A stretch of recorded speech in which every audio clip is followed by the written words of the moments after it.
एक STM officer अपनी सहेली की शादी में जा रही थी। उसने आम लड़की की तरह कपड़े पहने हुए थे, ना कोई सरकारी गाड़ी ना कोई सुरक्षा, बस एक आम लड़की की तरह मोटरसाइकिल चला रही थी। जब वो हसनाबाद शहर के पास पहुंची तो आगे एक पुलिस चेकपोस्ट दिखाई दिया।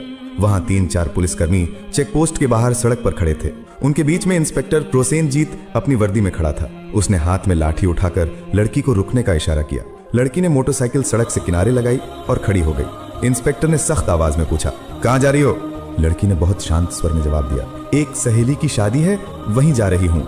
इंस्पेक्टर प्रोसेनजीत ने उसे सिर से पांव तक देखा। वो 28 साल की एक खूबसूरत महिला थी। नाम था बरनाली सिंह। फिर वो हंसते हुए बोला, अच्छा, सहेली की शादी में खाना खाने जा रही हो? लेकिन हेलमेट क्या तुम्हारे बाप ने पहनना है? क्यों नहीं पहना? और ये बाइक भी बहुत तेज चला रही थी। चलो अब चालान कटेगा।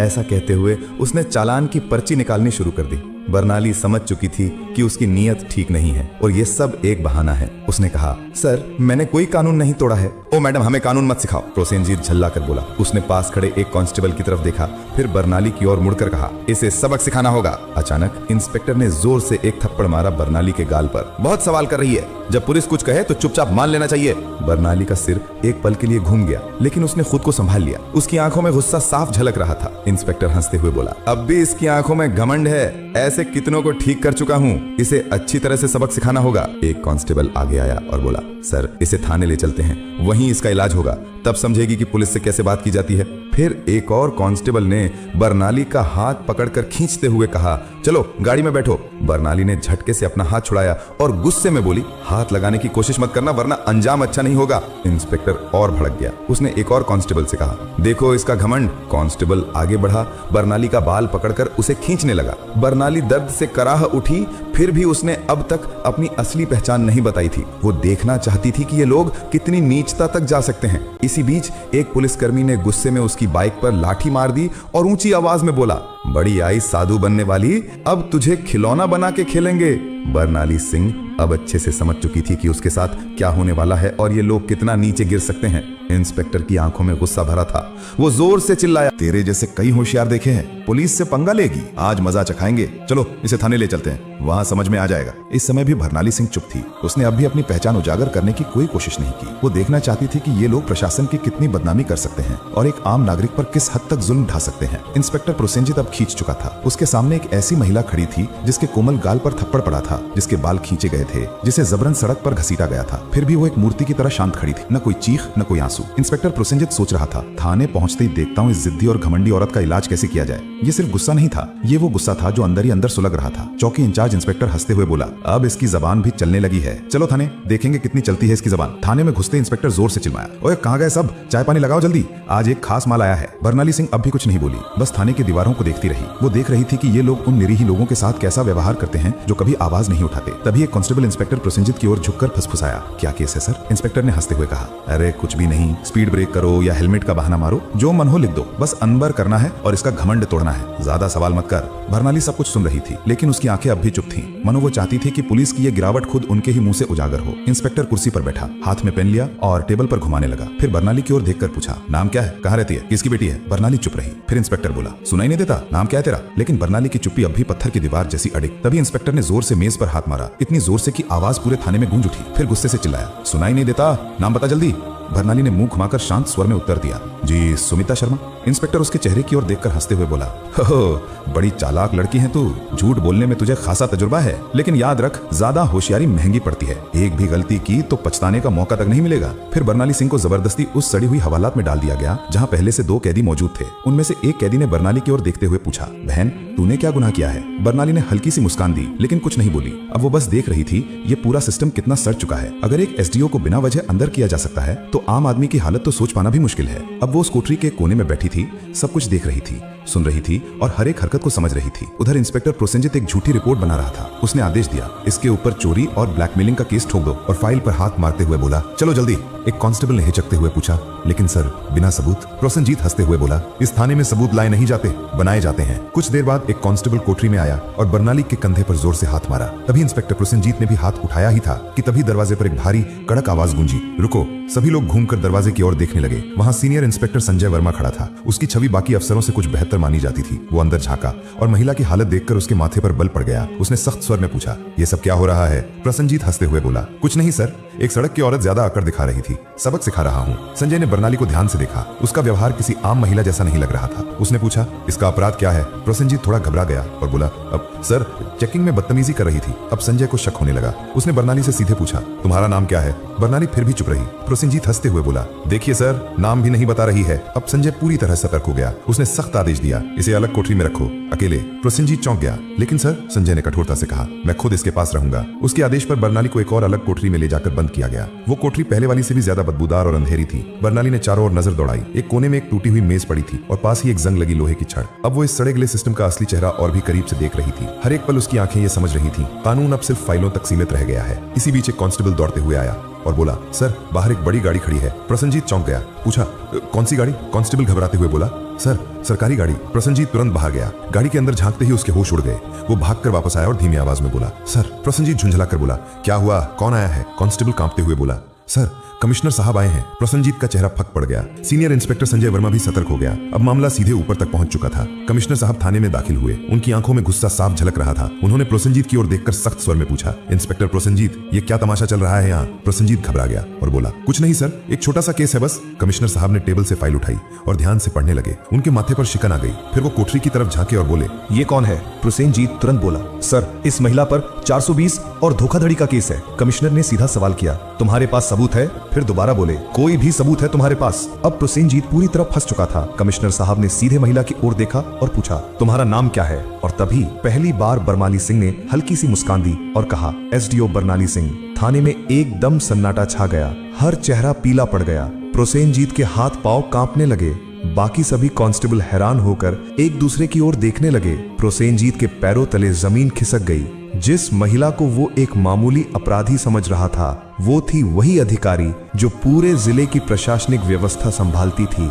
वो कोई आम औरत नहीं थी, वो थी स्वयं एसडीओ बरनाली सिंह। जिस महिला को सड़क पर घसीटा गया था, जिसके बाल खींचे गए थे, जिसे थप्पड़ मारा गया था, जब ये सच्चाई सबके सामने आई, पूरे थाने में हड़कंप मच गया। सभी कांस्टेबल स्तब्ध हो गए। कमिश्नर साहब ने तेज, गुस्से से भरी नजर से इंस्पेक्टर प्रसेनजीत की ओर देखा और गरजते हुए बोले, प्रसेनजीत, तुझ में इतनी हिम्मत आई कैसे कि तू एक सीनियर ऑफिसर पर झूठा आरोप लगाने की जुर्रत कर बैठा? प्रसेनजीत कुछ बोलने की कोशिश कर ही रहा था कि तभी पास में खड़े सीनियर इंस्पेक्टर संजय वर्मा जोर से बोले, सर, मैंने पहले ही कहा था कि यहाँ कुछ ना कुछ गड़बड़ है। अब प्रसेनजीत पूरी तरह अकेला पड़ चुका था। तभी पहली बार बरनाली सिंह ने अपनी शांत लेकिन दृढ़ आवाज में सीधा फैसला सुना दिया, प्रसेनजीत, अब तेरी नौकरी गई, तेरा सस्पेंशन पक्का और तेरे खिलाफ अब केस भी चलेगा। ये सुनते ही प्रसेनजीत का चेहरा जैसे सफेद पड़ गया। सांस अटकने लगी। बाकी पुलिसकर्मी भी उससे नजरें चुराने लगे। संजय वर्मा ने तुरंत आदेश दिया, हवलदार साहब, इसे पकड़ो और लॉकअप में डालो। लेकिन तभी प्रसेनजीत ने अपनी जेब से एक मुड़ा हुआ कागज निकाला और मुस्कुराते हुए बोला, रुको मैडम, ये पहले देख लो, फिर जो करना हो कर लेना। उसने कागज आगे बढ़ाया। कमिश्नर और बरनाली दोनों की नजरें एक साथ उसकी ओर गईं। प्रसेनजीत बोला, ये लो मेरा ट्रांसफर ऑर्डर। 3 दिन पहले ही मेरा तबादला हो चुका है। अब चाहे तुम जितना भी गुस्सा करो, मुझे नौकरी से नहीं निकाल सकती। पूरे थाने में फिर एक बार सन्नाटा छा गया। बरनाली ने वो कागज हाथ में लिया और ध्यान से पढ़ा। कमिश्नर ने संजय वर्मा की ओर तीखी नजर डालते हुए कहा, जाओ देखो ये कागज असली है या सिर्फ दिखावा। संजय ने कंप्यूटर रिकॉर्ड खंगाला और फिर सिर उठाकर बोला, सर, ये असली है, लेकिन अब तक इसने नए इंस्पेक्टर को चार्ज नहीं सौंपा है। यानी अभी तक यहाँ का आधिकारिक इंस्पेक्टर यही है और सारे कुकर्म इसी के कार्यकाल में हुए हैं। अब इसे कोई नहीं बचा सकता। बरनाली सिंह ने प्रसेनजीत की आंखों में आंखें डालकर कहा, अब तेरा नया ठिकाना वहीं होगा जहां तू दूसरों को डाला करता था। कमिश्नर ने भी सिर हिलाकर उसकी बात पर अपनी मुहर लगा दी। जैसे ही 2 कांस्टेबल उसे पकड़ने आगे बढ़े, प्रसेनजीत फिर से चाल चल गया और जोर से बोला, रुको मैडम, मैं अकेला नहीं हूँ। क्या आपको लगता है कि सारा दोष सिर्फ मेरा है? फिर वो थाने के बाकी पुलिस वालों की ओर इशारा करते हुए बोला, ये सब मेरे साथ थे, ऊपर तक सब शामिल हैं। इतना कहते ही कुछ पुलिसकर्मियों के चेहरों का रंग उड़ गया। सीनियर इंस्पेक्टर संजय वर्मा हालात को भांपकर एक एक करके सभी की ओर शक की नजरों से देखने लगे। बरनाली सिंह ने शांत लेकिन दृढ़ स्वर में कमिश्नर की ओर देखते हुए कहा, अब इस पूरे थाने को साफ करना होगा, कोई नहीं बचेगा। कमिश्नर ने भी सिर हिलाते हुए कहा, जो हुक्म मैडम, अब एक एक करके सबका हिसाब लिया जाएगा। ये बात मुंह से निकलते ही थाने के भीतर बिजली सी गिर गई। थाने के बाहर कुछ पत्रकार पहले से खड़े थे। उन्हें पहले से ही शक था कि थाने के अंदर कोई बड़ा घोटाला चल रहा है। जैसे ही उन्हें खबर मिली कि पूरा थाना लाइन हाजिर किया गया है, उन्होंने तुरंत मोबाइल से ब्रेकिंग न्यूज वायरल करना शुरू कर दिया। उसी वक्त एक चमचमाती गाड़ी थाने के सामने आके रुकी, दरवाजा खुला और स्वयं एसपी साहब बाहर आए। चारों ओर नजर दौड़ाई, हर चेहरे पर हवाइयां उड़ रही थी। थाने के सारे अफसर एक तरफ चुपचाप खड़े थे। एसपी साहब ने तीखे स्वर में पूछा, यहाँ कब से तमाशा चल रहा है? लेकिन कमिश्नर और थाना इंचार्ज दोनों एकदम चुप थे। तभी बरनाली सिंह ने सीधे एसपी की आंखों में आंखें डालकर कहा, क्या तुम्हें लगता है तुम बच जाओगे? संजय वर्मा तुरंत एक फाइल निकालकर बरनाली सिंह के हाथ में थमा दी। ये वही फाइल थी जिसमें एसपी साहब के सारे काले कारनामों का पर्दाफाश था। बरनाली ने वो फाइल एसपी साहब की ओर बढ़ाते हुए कहा, लो देखो, इसमें तुम्हारे हर गुनाह का किराया लिखा है। एसपी साहब के माथे से पसीना बहने लगा। कमिश्नर ने बिना एक पल गंवाए तेज आवाज में आदेश दिया, पकड़ो इसे, तुरंत गिरफ्तार करो। पूरा थाना स्तब्ध रह गया। इतने बड़े अफसर को किसी ने पहली बार खुलेआम इस तरह चुनौती दी थी। एसपी की गिरफ्तारी के साथ ही पूरे जिले में तूफान आ गया। मामला दिल्ली तक पहुंच गया। मुख्यमंत्री तक खबर पहुंच चुकी थी और वहां से सीधे आदेश आया कि जिले में जितने भी अफसर मिलकर गड़बड़ कर रहे थे सबको गिरफ्तार करो। अगले 2 ही दिनों में पूरे जिले से 40 से ज्यादा पुलिस अफसर, 10 से ज्यादा बड़े अधिकारी और कुछ राजनीतिक नेता भी गिरफ्तार कर लिए गए। हसनाबाद जिले की हवा ही बदल गई। अब चारों तरफ सिर्फ एक ही नाम था, एसडीओ बरनाली सिंह। उनकी ईमानदारी और साहस की चर्चा हर जुबान पे थी। वो महिला जिसने पूरे सड़े गले सिस्टम को हिलाकर रख दिया था। अब प्रशासन में एक नई गति, एक नई सोच और सबसे अहम एक नया डर आ गया था। अब कोई भी ये नहीं कह सकता था मुझे कुछ नहीं होगा। बरनाली सिंह का काम पूरा हो चुका था। उन्होंने साबित कर दिया था, अगर मन साफ हो, नीयत सच्ची हो तो पूरा देश भी सुधारा जा सकता है। जब जिले की सबसे बड़ी अफसर डीएम की मां नुसरत साधारण कपड़ों में एक गरीब महिला की तरह एक बड़े सरकारी बैंक में पैसे निकालने गईं, तब बैंक के सभी अफसरों ने उन्हें भिखारिन समझकर अपमानित किया। कोई सोच भी नहीं सकता था कि यह साधारण सी महिला असल में जिले की डीएम मैडम की मां है। सभी ने उन्हें तिरस्कार की नजरों से देखा और सोचने लगे कि ऐसी औरत इतने बड़े बैंक में क्या करने आई है। इसी बीच वो महिला धीरे धीरे काउंटर की ओर बढ़ने लगी। काउंटर पर कल्पना नाम की एक सुरक्षा गार्ड बैठी थी। वो बुजुर्ग महिला कल्पना से बोली, बेटी मुझे बैंक से पैसे निकालने हैं, ये रहा चेक। कल्पना ने चेक देखे बिना ही महिला को कहना शुरू कर दिया, तुम्हारी इतनी हिम्मत कैसे हुई बैंक आने की? ये बैंक तुम्हारे जैसे लोगों के लिए नहीं है। भिखारिन, यहाँ क्यों आई हो? ये बैंक बड़े लोगों का है, यहाँ बड़े बड़े लोगों के अकाउंट है। तुम्हारे जैसी औरत की तो ऐसे बैंक में खाता खुलवाने की औकात ही नहीं है। निकल जाओ यहाँ से, नहीं तो मार कर भगा दूंगी। महिला बोली, बेटी तुम पहले चेक तो देखो, मुझे 5 लाख रुपए नकद निकालने हैं। ये सुनते ही कल्पना गुस्से से आग बबूला हो गई। ये कोई मजाक करने की जगह है क्या? क्या सोच रही हो तुम जो कहोगी मैं मान लूंगी। तुम्हारे जैसी औरत की इतनी औकात ही नहीं। और क्या कहा, 5 लाख? जिंदगी में कभी इतने पैसे देखे हैं? जल्दी से यहाँ से निकल जाओ, नहीं तो धक्का मारकर बाहर फेंक दूंगी। ठीक उसी समय बैंक मैनेजर अपने केबिन से बाहर झांकते हुए बोले, कौन इतना हंगामा कर रहा है?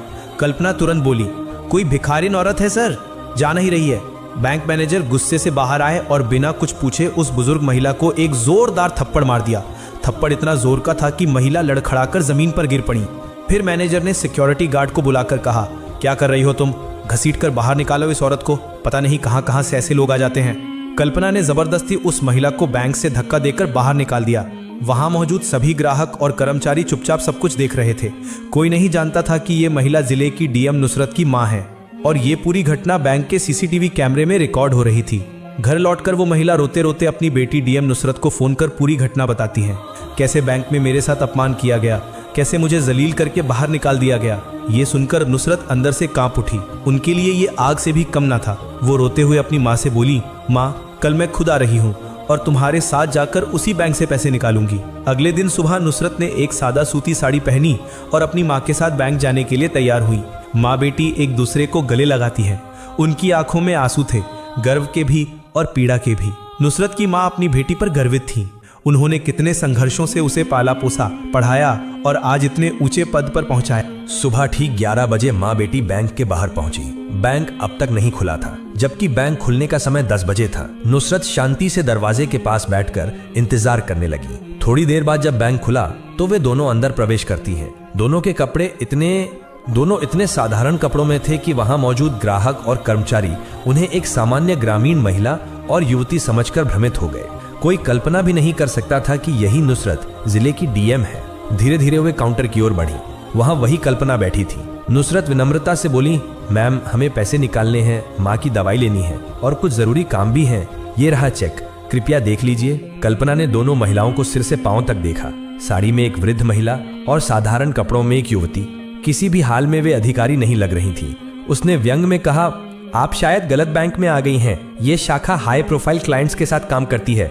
नुसरत मुस्कुराकर जवाब देती हैं, एक बार चेक करके देख लीजिए मैडम, अगर ना हो तो हम चले जाएंगे। अनिच्छा से कल्पना ने लिफाफा लिया और बोली, थोड़ा समय लगेगा, वेटिंग चेयर पर बैठिए। नुसरत अपनी माँ का हाथ पकड़कर एक खाली कुर्सी पर बैठ गई। उन्होंने माँ को पानी दिया और खुद भी शांत भाव से बैठी रहीं। बैंक में मौजूद लोग उनकी ओर देख रहे थे।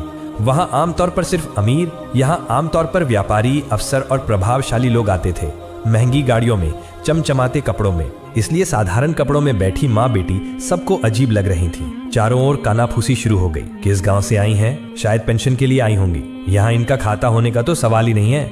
नुसरत सब कुछ सुन रही थी लेकिन शांत बनी रही। उनकी माँ थोड़ी असहज हो रही थी लेकिन अपनी बेटी का धैर्य देखकर खुद को संभाल लिया। कुछ देर बाद नुसरत ने कल्पना से कहा, अगर आप व्यस्त हैं तो कृपया मैनेजर से मिलने की व्यवस्था कर दीजिए, मुझे एक जरूरी बात करनी है। कल्पना झुंझलाकर फोन उठाती है और मैनेजर के केबिन में कॉल करती है। सर, एक महिला आई है, कह रही हैं कि आपसे मिलना है, भेज दूं? मैनेजर काम करते हुए झांक कर देखता है। सामने साधारण कपड़ों में एक महिला अपनी माँ के साथ बैठी है। उसे बिल्कुल भी अवसर नहीं लग रही थी। वो ठंडे स्वर में बोला, मुझे फालतू लोगों के लिए वक्त नहीं है, कह दो बैठे रहें। कल्पना बोली, आप वेटिंग चेयर पर बैठिए, सर थोड़ी देर में फ्री होंगे। नुसरत कुछ नहीं बोली, बस माँ का हाथ पकड़कर शांत भाव से बैठी रही। एक अफसर की मर्यादा और एक बेटी का धैर्य। नुसरत अब भी पूरी तरह शांत और संयमित थी, लेकिन माँ की बेचैनी और लोगों की कानाफूसी देखकर उन्होंने माँ का हाथ कस के पकड़ा और बोली, माँ लग रहा है इन लोगों को कोई फर्क नहीं पड़ता, अब मुझे ही कुछ करना होगा। वो धीरे से उठी, साड़ी का पल्लू ठीक किया और सीधा मैनेजर के केबिन की ओर बढ़ गई। मैनेजर, जो अब तक कांच के पीछे से उन पर नजर रखे हुए था, घबरा गया। वो जल्दी से बाहर आया और नुसरत का रास्ता रोककर बोला, हाँ बोलिए, क्या काम है? नुसरत ने वो लिफाफा आगे बढ़ाकर कहा, मुझे पैसे निकालने हैं, माँ की दवाई लेनी है और भी बहुत काम है। ये रहा चेक, देख लीजिए। मैनेजर ने लिफाफा लिए बिना ही झुंझलाकर कहा, जब अकाउंट में पैसे ही नहीं होते तो ट्रांजैक्शन कैसे होगा? तुम्हें देखकर तो नहीं लगता कि तुम्हारे खाते में पैसे होंगे? बड़ी आईओ पैसे निकालने। नुसरत अब भी बेहद शांत स्वर में बोली, अगर आप एक बार चेक करके देख लेते तो बेहतर होता, इस तरह अंदाजा लगाना ठीक नहीं। मैनेजर अब खुलकर हंसने लगा, भाई साहब मेरे पास इतनी अनुभव है कि चेहरे देखकर ही समझ जाता हूँ कि किसके पास क्या है। रोज ही तुम्हारे जैसे लोग आते हैं, तुम्हारे खाते में कुछ होगा? मुझे तो नहीं लगता। अब और भीड़ मत करो, देखो सब तुम्हें ही देख रहे हैं, माहौल खराब हो रहा है। अच्छा होगा अगर तुम अभी चली जाओ। नुसरत का चेहरा अब भी स्थिर था, लेकिन उसकी आंखों में एक अलग चमक आ गई थी। जहाँ पहले शांति थी, अब वहाँ कठोरता उतर आई थी। उन्होंने बिना कुछ कहे लिफाफा मेज पर रख दिया और शांत स्वर में बोली, ठीक है जा रही हूँ, लेकिन एक अनुरोध है, इस लिफाफे में जो जानकारी है कृपया एक बार जरूर पढ़िएगा, शायद आपके किसी काम आ जाए। इतना कहकर उन्होंने अपनी माँ का हाथ थामा, चेहरा मोड़ा और दरवाजे की ओर बढ़ गई। लेकिन दरवाजे पर पहुंचकर वो मुड़ी और गहरी नजर डालते हुए बोली, बेटा इस व्यवहार का अंजाम तुम्हें भुगतना पड़ेगा, वक्त सब कुछ समझा देगा। पूरा बैंक कुछ क्षणों के लिए, पूरा बैंक एक पल के लिए निस्तब्धता में डूब गया। ना कोई आवाज, ना कोई गुस्सा, सिर्फ मर्यादा में लिपटी एक चेतावनी जो किसी आंधी से कम नहीं थी। मैनेजर एक पल के लिए ठहर गया, फिर हंसते हुए बोला,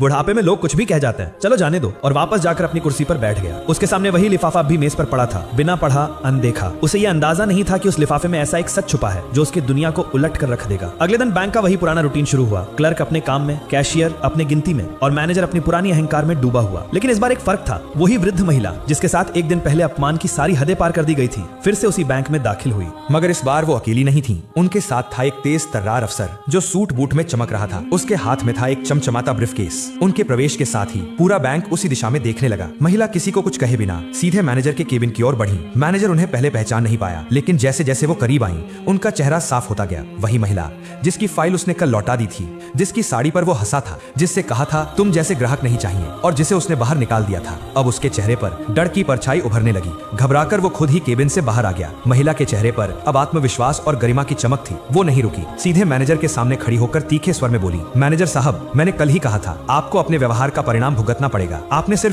सिर्फ मुझे नहीं, मेरे जैसे हजारों सामान्य नागरिकों को तुच्छ समझने की कोशिश की है। अब समय आ गया है कि आप सजा भुगतें। मैनेजर स्तब्ध होकर बोला, आप कौन हैं जो मुझे सिखाने आई हैं? ये आपका घर नहीं है, ये बैंक है, और आप यहाँ मेरा क्या कर सकती हैं? महिला उसकी बात बीच में ही रोककर मुस्कुरा उठी, फिर अपने साथ आए अफसर की ओर इशारा करते हुए बोली, ये मेरे कानूनी सलाहकार है और मैं नुसरत, इस जिले की प्रशासक, डिस्ट्रिक्ट मजिस्ट्रेट यानी डीएम, और इस बैंक की 8% शेयर होल्डर। और ये मेरी माँ है जिनके साथ आपने और आपके स्टाफ ने बेहद अपमानजनक व्यवहार किया है। एक पल के लिए पूरे बैंक में सन्नाटा छा गया। सभी कर्मचारी, ग्राहक, यहाँ तक कि दरवाजे के पास खड़े सुरक्षा गार्ड भी हैरान रह गए। मैनेजर के चेहरे का रंग उड़ गया। वो कुछ कह पाता इससे पहले ही नुसरत फिर बोली, तुम्हें तुरंत बैंक मैनेजर के पद से हटाया जा रहा है। अब तुम्हारी पोस्टिंग फील्ड में होगी, जहां तुम्हें हर दिन सामान्य जनता से मिलकर रिपोर्ट बनानी होगी। नुसरत ने ब्रीफकेस 2 दस्तावेज निकालकर सामने रख दिए। पहला था मैनेजर का ट्रांसफर ऑर्डर, दूसरा कारण बताओ नोटिस, जिसमें लिखा था कि उसका व्यवहार बैंक की नीति के खिलाफ पाया गया है।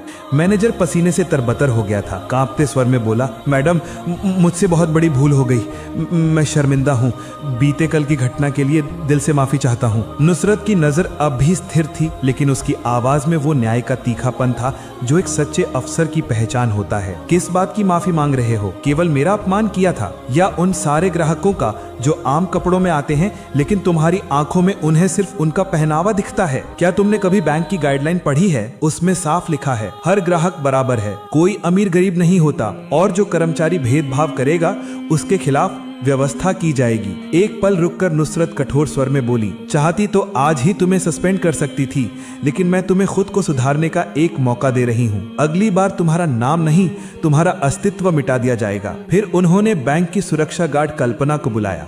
कल्पना डरते डरते आगे आई। उसकी आंखों में आंसू थे।